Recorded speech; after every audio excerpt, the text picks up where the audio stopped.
Halo, perkenalkan saya Koiru, perwakilan dari kelompok 4 Biologi Terapan. Saya di sini akan mempresentasikan hasil diskusi jurnal internasional kelompok saya dengan judul Telur yang ditingkatkan secara alami sebagai sumber vitamin D. Jurnal internasional ini merupakan bentuk review ya teman-teman, dan jurnal yang terbit pada tahun 2020. Diperkirakan setiap tahun ada 40% populasi Eropa yang mengalami kekurangan vitamin D. Vitamin D sendiri dapat diperoleh melalui makanan dan paparan sinar matahari. Vitamin D terdapat dalam dua bentuk. Ada vitamin D2 dan vitamin D3. Vitamin D2 ditemukan dalam ragi, jamur, susu, dan produk yang mengandung susu. Vitamin D3 ditemukan dalam makanan hewani seperti ikan, daging, jeruan, telur, dan lain-lain. Cara menambahkan asupan vitamin D dengan makan makanan bervitamin D lebih banyak atau dengan meningkatkan vitamin D pada makanan yang telah ada vitamin D sebelumnya. Telur diduga menjadi makanan yang sehat, berkontribusi dengan berbagai nutrisi mikro, termasuk vitamin D, protein berkualitas tinggi yang mudah dicerna. Selain itu, telur juga mudah disiapkan, disajikan, harga relatif murah, dan termasuk dalam makanan sebagai besar penduduk.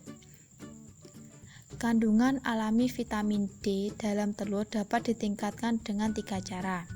Yang pertama, menambahkan lebih banyak vitamin D ke dalam pakan ayam. Yang kedua, mengekspos ayam ke sinar UUV. Yang ketiga, menjemur kuning telur langsung ke UUV. Dalam penelitian ditemukan bahwa vitamin D hanya ada di kuning telur. Penambahan vitamin D pada pakan ayam terbukti dapat meningkatkan jumlah vitamin D pada telur.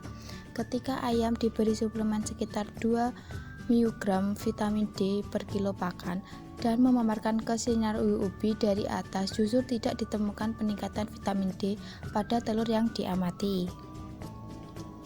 Hal tersebut dapat terjadi karena adanya peningkatan vitamin K di pakan.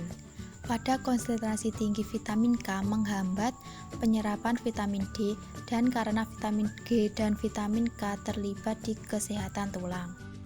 Kandungan vitamin D dalam telur dapat berkurang saat dimasak. Yang pertama, saat direbus 10 menit akan kehilangan sekitar 10% vitamin D dan 25 OH-D3. Yang kedua, mengacak telur 3 menit akan kehilangan 20% vitamin D dan 25 OH-D3. Yang ketiga, memanggang 40 menit akan kehilangan 60% vitamin D dan 25 OH-D3. Di Eropa, batasan legal untuk menambahkan vitamin D3, 25 OH-D3 atau kombinasi keduanya untuk pakan adalah 80 mg per kilogram untuk ayam petelur. Pada tahun 2014, salah satu produsen utama di Denmark menggunakan 75 mg vitamin D3 per kilogram pakan.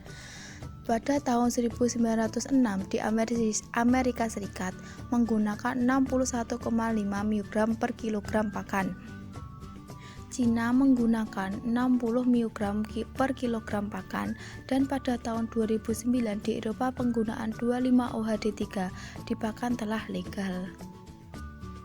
Untuk kandungan vitamin D pada telur konvensional dapat dilihat di tabel ini yang telah dilaporkan oleh berbagai sumber sejak tahun 1982. Vitamin D dalam pakan dapat diberikan sebagai vitamin D3, 25 OH-D3 atau kombinasi keduanya. Saat memulai pola makan baru, perlu waktu beberapa saat sebelum vitamin D3 dalam telur mencapai kestabilan. Durasi pemberian vitamin D3 antara 2-48 minggu dan 25 OH-D3 antara 4-9 minggu. Usia ayam tidak berpengaruh pada transfer vitamin D3 dalam pemberian pakan.